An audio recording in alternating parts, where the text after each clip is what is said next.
إن الحمد لله نحمده ونستعينه ونستغفره ونعوذ بالله من شرور أنفسنا ومن سيئات أعمالنا من يهده الله فلا مضل له ومن يضلل فلا هادي له وأشهد أن لا إله إلا الله وحده لا شريك له وأشهد أن محمدًا عبده ورسوله أما بعد فإن أصدق الحديث كتاب الله وخير الهدي هدي محمد صلى الله عليه وسلم وشر الأمور محدثاتها وكل محدثة بدعة وكل بدعة ضلالة وكل ضلالة في النار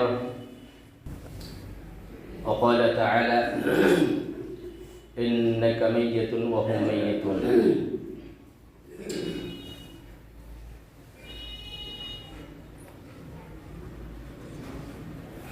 حاضرین جمعہ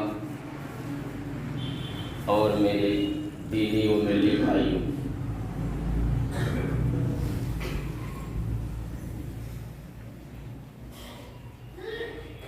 عربی کیلنڈر کے حساب سے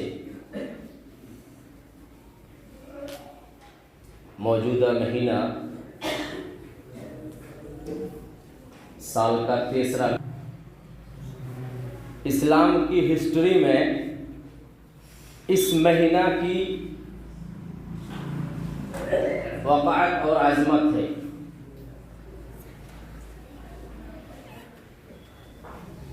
وہ اس لیے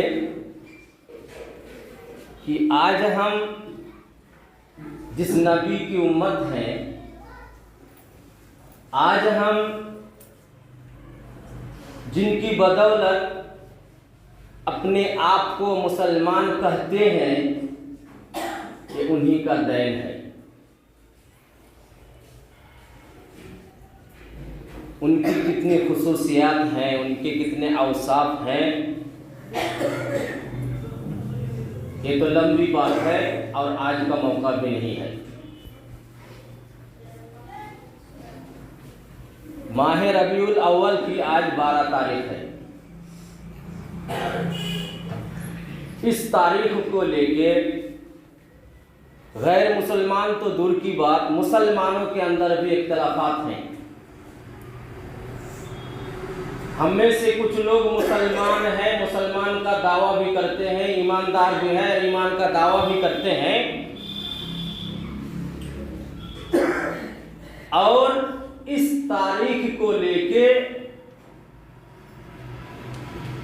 اس تاریخ کو مد نظر رکھتے ہوئے کچھ ایسے کام اسلامی کام سمجھ کر کے کرتے ہیں جو کہ اسلام میں داخل نہیں ہیں۔ اس کے باوجود بھی اس تاریخ کو اتنی اہمیت دے کر ایسے فضولیات سے وہ پر کر دیتے ہیں جو جن فضولیات کا اسلام سے دور کا بھی کوئی تعلق نہیں ہے۔ وہ کیا کرتے ہیں؟ آج کے اس 12 تاریخ کو وہ لوگ عید میلاد النبی مناتے ہیں۔ عید میلاد النبی مطلب نبی صلی اللہ علیہ وسلم کا برتھ ڈے مناتے ہیں۔ جس طرح ہم میں سے اکثر مسلمان آج کل جو اپ ٹو ڈیٹ ہیں، جو دولت مند ہیں، جو چاہتے ہیں کہ ہاں ہم زمانہ کے ساتھ، یگ کے ساتھ تعلق ملا کے چلنا چاہتے ہیں، ایسے لوگ بھی اپنی اولاد کا برتھ ڈے مناتے ہیں۔ ہم میں سے کچھ مسلمان بھی اللہ کے رسول صلی اللہ علیہ وسلم کی پیدائش کے دن کو برتھ ڈے کے حساب سے مناتے ہیں۔ اگر مان بھی لیا جائے کچھ دیر کے لیے کہ برتھ ڈے منانا صحیح ہے، اگر مان لیا جائے صحیح نہیں ہے، وہ بھی آج کی تاریخ نہیں ہے۔ آج جو 12 ربیع الاول ہے، تو آج کی تاریخ میں اللہ کے رسول کی پیدائش نہیں ہوئی۔ وہ کون سی تاریخ تھی؟ وہ تاریخ تھی 9 تاریخ، اسی مہینہ کی 3 دن پہلے کی، گزشتہ کل کیا تھا 11 تاریخ، اس سے گزشتہ کیا تھا 12 اور اس سے گزشتہ 3 دن پہلے جو 9 تاریخ تھی، اس تاریخ میں اللہ کے رسول صلی اللہ علیہ وسلم کی پیدائش ہوئی تھی، یہ بات آپ جانتے ہیں۔ لیکن اللہ کے رسول اپنی پوری زندگی میں، صحابہ اکرام اپنی پوری زندگی میں، تابعین اپنی پوری زندگی میں، تبع تابعین اپنی پوری زندگی میں، ان لمبے دور میں کسی نے بھی اللہ کے رسول صلی اللہ علیہ وسلم کا برتھ ڈے نہیں منایا۔ پتہ چلا کہ اسلام کا اگر جز ہوتا، اسلام کا وہ کام ہوتا، عبادت ہوتی یا کچھ نیکی کا کام ہوتا تو اللہ کے رسول صلی اللہ علیہ وسلم ہم کو ضرور بتلاتے۔ کیوں؟ وہ اس لیے کہ اللہ کے رسول صلی اللہ علیہ وسلم کو اس کا مکلف بنایا گیا تھا، ان کو جو رسالت دی گئی تھی، ان کو جو نبوت ملی تھی، ان کو جو نبی بنایا گیا تھا، ان کو جو رسول بنایا گیا تھا، ان کو یہ ذمہ داری دی گئی تھی کہ امت کے ہر وہ کام جو ان کے مستقبل کے فائدے ہیں وہ ضرور بتلانا۔ اگر اس میں اگر فائدہ ہوتا تو ہمیں ضرور بتلایا جاتا، لیکن ہمیں بتلایا نہیں گیا ہے۔ پتہ چلا کہ یہ برتھ ڈے منانا شریعت کے خلاف ہے۔ اب 12 تاریخ کون سا دن ہے؟ ایک وہ تاریخ ہے، 12 تاریخ وہ تاریخ ہے۔ انس رضی اللہ تعالی عنہ کا چھوٹا سا بیان صرف سن لیں کہ یہ ذات جب مدینہ تشریف لائے تھے پورا مدینہ منور ہو گیا تھا، لیکن ایک ذات آج جو انتقال کر چکے، پورا مدینہ میں تاریکی چھائی ہوئی ہے۔ آج وہ تاریخ ہے 12 تاریخ، جس تاریخ میں ہمارے پیارے حبیب اللہ کے خلیل صلی اللہ علیہ وسلم کی وفات ہوئی تھی آج کی تاریخ میں۔ لیکن کچھ ناخواندہ لوگ، کچھ نابلد لوگ جن کا اسلام کے ساتھ کوئی تعلق نہیں، وہ ایسے لوگ اس دن میں برتھ ڈے مناتے ہیں جس دن میں ہمارے نبی کی وفات ہوتی ہے۔ ذرا سوچئے، آپ کے خاندان کا کوئی آدمی کسی دن مرتا ہے اور اس دن میں آپ کے گھر والے میں سے کوئی فرد اگر خوشی منانا چاہے تو کیا سوچیں گے؟ تو تم کو ذرا سا بھی عقل نہیں ہے؟ کیا تم عقل کا ڈھونڈم ہو؟ کیا تم دیوانہ ہو گئے ہو؟ کیا تم پاگل ہو گئے ہو کہ آج کا دن دکھ کا دن ہے، تکلیف کا دن ہے اور اس دن تم خوشی مناتے ہو؟ ہم اپنے لیے یہ زیبا نہیں سمجھتے، ہم اپنے لیے اس کا تصور تک نہیں کر سکتے۔ وہ ذات جس کی وجہ سے، وہ حیثیت، وہ شخصیت جس کی وجہ سے آج پوری دنیا میں ایک اسلام کا نور ہے تو انہی کا دین ہے۔ لیکن ہم نہ خاندان ہے، نہ سمجھ ہے، ان پڑھ ہے، جاہل ہے، گوار ہے، جس بنا پر ہم اس طرح کا کام کرتے ہیں۔ چلیے آئیے دیکھتے ہیں، وقت بہت مختصر ہے، واقعہ بہت لمبا ہے، پورا واقعہ ایک خطبہ میں بیان کرنا ممکن نہیں ہے، پھر بھی میں مختصراً بیان کرنے کی کوشش کروں گا۔ وما توفیق الا باللہ۔ اگر 2-4 منٹ زیادہ ہو جائے پہلے ہی معافی کا طلبگار ہوں۔ آپ جانتے ہوں گے اللہ کے رسول صلی اللہ علیہ وسلم کو جو رسالت دی گئی تھی، جب یہ رسالت کا کام مکمل ہو گیا، جب اللہ کے طرف دعوت دینے کا کام مکمل ہو گیا، دعوت توحید جب مکمل ہو گئی، تو اللہ کے رسول صلی اللہ علیہ وسلم کے گفتار، کردار، چال چلن، باتوں سے پتہ چلتا تھا کہ اب اللہ کے رسول کا آخری وقت آ چکا ہے، وہ پوری دنیا کے لوگوں سے الوداع کہنے والے ہیں۔ اس کے کچھ اثرات دیکھیے، اس سے پہلے 10 ہجری کا سال آتا ہے، ہجری کا سال جب 10واں آتا ہے، اللہ کے رسول اس سے پہلے ہر رمضان میں 10 دن اعتکاف کرتے تھے، لیکن اس سال کے رمضان میں 20 دن اعتکاف کرتے ہیں۔ اسی رمضان میں اس سے پہلے جبریل ہر سال رمضان کے مہینہ میں اللہ کے رسول صلی اللہ علیہ وسلم کو قرآن کا دور کراتے، پورا قرآن جتنا تب تک نازل ہو چکا تھا تب تک پورا قرآن کا دور کراتے اللہ کے رسول صلی اللہ علیہ وسلم کو، لیکن اس بار قرآن مکمل ہو چکا ہے، اللہ کے نبی صلی اللہ علیہ وسلم کو 2 بار دور کرایا گیا۔ ان تمام باتوں سے آپ اندازہ کر سکتے ہیں کہ آخر وجہ کیا ہے۔ پہلے ہوتا تھا 10 دن، اس سال ہو گیا 20 دن۔ پہلے ہوتا تھا اللہ کے رسول کے 1 بار دور کراتے، اس سال 2 بار دور کرایا گیا۔ صرف اتنا ہی نہیں، اللہ کے رسول صلی اللہ علیہ وسلم کے آخری سال میں سورہ نصر نازل کر دیا گیا تھا۔ سورہ نصر کے بارے میں صحابہ اکرام کے درمیان بھی اختلاف ہو چکا تھا کہ اس کا مطلب کیا ہے۔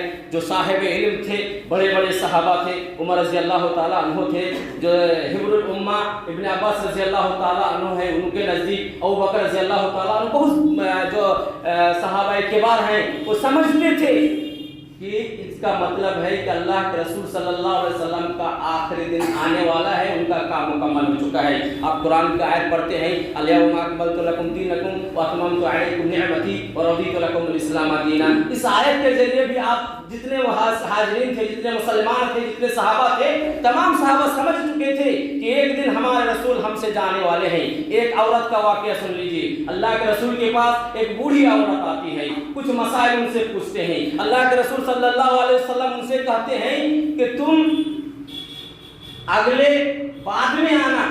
تب اس عورت نے کہا کہ اللہ کے رسول جب میں بعد میں آپ کے پاس آؤں اور آپ نہ ملے تو؟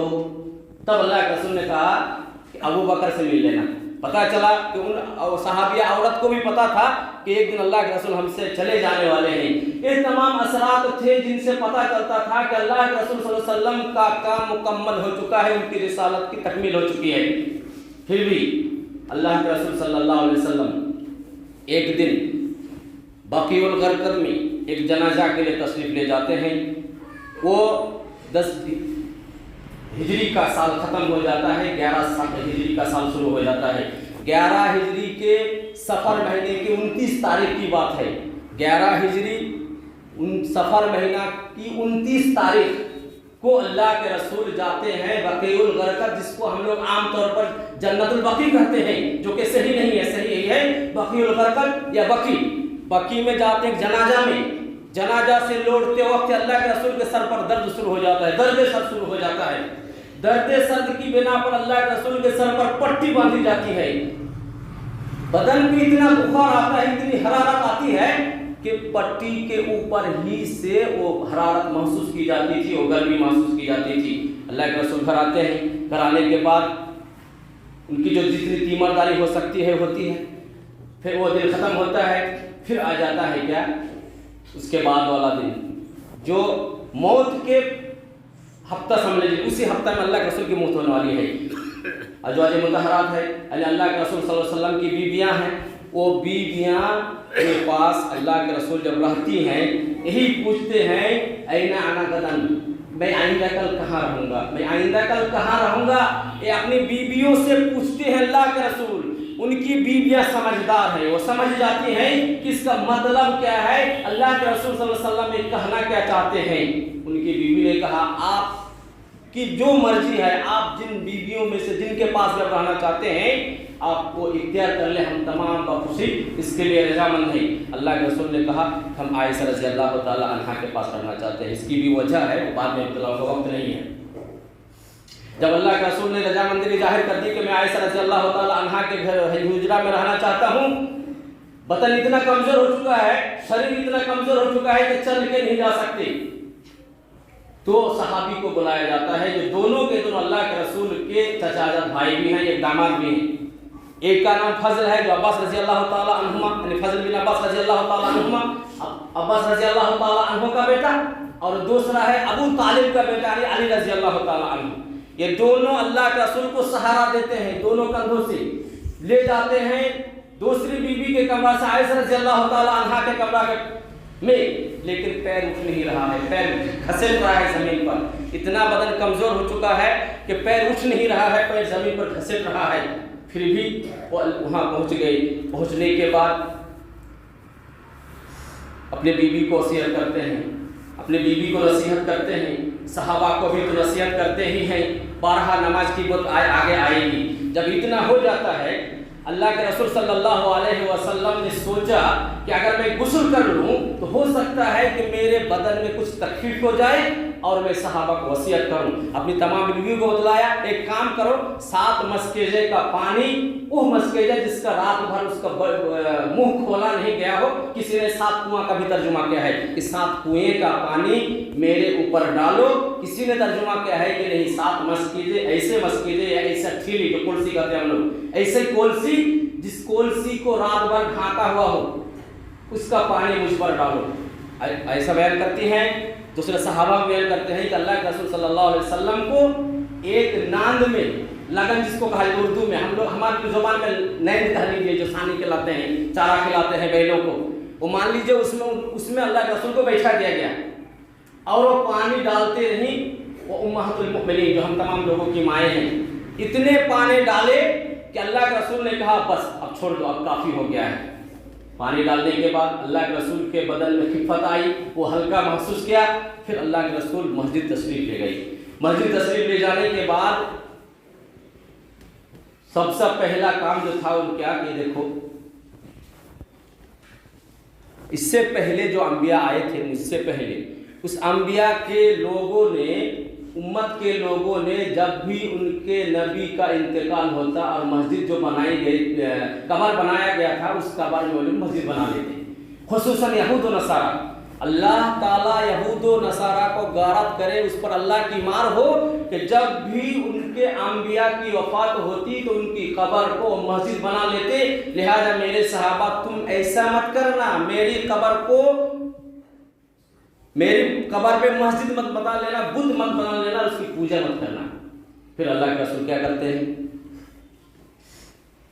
ایسا کرتے کرتے ظہر کا وقت آ جاتا ہے. جیسا جمعہ کا کیا خطبہ دے رہے ہیں، اس تک بتانے کے بعد ظہر کا وقت آتا ہے. اللہ کے رسول صلی اللہ علیہ وسلم پھر ظہر کی نماز پڑھتے ہیں، خود پڑھاتے ہیں. پھر ظہر کے بعد پھر بیٹھتے ہیں، ممبر پر بیٹھتے ہیں، پھر اور نصیحت کی جاتی ہے.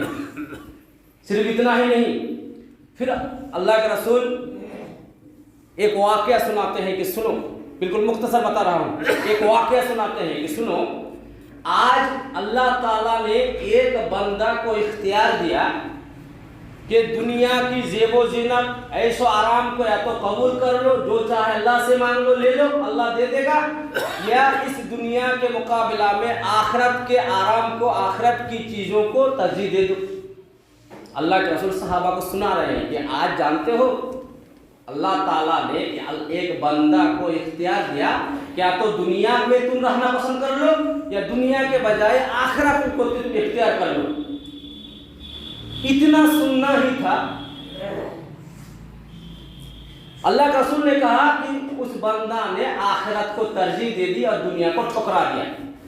اتنا سننا تھا کہ ابو بکر رضی اللہ تعالیٰ عنہ اس مجلس میں موجود تھے. کہنے لگے ہمارے ماں باپ آپ پر قربان جائے. اللہ کے رسول رونے لگے. یہ بات سننا تھا کہ اللہ کے رسول رونے، ابو بکر رضی اللہ تعالیٰ عنہ رونے لگے. کہنے لگے ہمارے ماں باپ آپ پر قربان جائے. جتنے صحابہ موجود ہیں وہ تمام کہنے لگے بڈھا کو دیکھو، اللہ کے رسول ایک آدمی کے بارے میں خبر دے رہے ہیں کہ اس کو اختیار دیا گیا کہ یا تو تم دنیا لے لو یا آخرت کو لے لو. ان آدمی نے دنیا کو ٹھکرا دیا اور آخرت کو اختیار کر لیا. اب اس بات سے کیا ہو گیا اس بڈھا کو، ابو بکر رضی اللہ تعالیٰ عنہ کو، کیوں رونے لگے؟ بعد میں صحابہ کہتے ہیں کہ ہم کو پتا چلا کہ یہ جو آدمی کی بات اللہ کے رسول کہہ رہے تھے اور جن کو اختیار دیا گیا تھا وہ اللہ کے رسول خود ہی تھے. اس سے پتا چلتا ہے، وہ خود صحابہ خود کہہ رہے ہیں، اس سے پتا چلتا ہے ہم جتنے صحابہ ہیں ان تمام صحابہ میں سے سب سے زیادہ جانتا، سب سے زیادہ علم والے اگر کوئی تھے ابو بکر رضی اللہ تعالیٰ عنہ تھے. اس کے بعد ابو بکر رضی اللہ تعالیٰ عنہ کی فضیلت بیان کی جاتی ہے کہ دیکھو میری زندگی میں ابو بکر رضی اللہ تعالیٰ عنہ کے مال اور ان کی رفاقت نے جو مجھے ساتھ دیا، اتنی مدد، اتنا ساتھ کسی کا نہیں دیا. مسجد نبوی ہے، جو دروازہ کھڑکیاں ہیں دیکھ لیجئے، مان لیجئے ادھر بھی دروازہ ہے، ادھر بھی دروازے ہیں، ادھر بھی دروازے ہیں.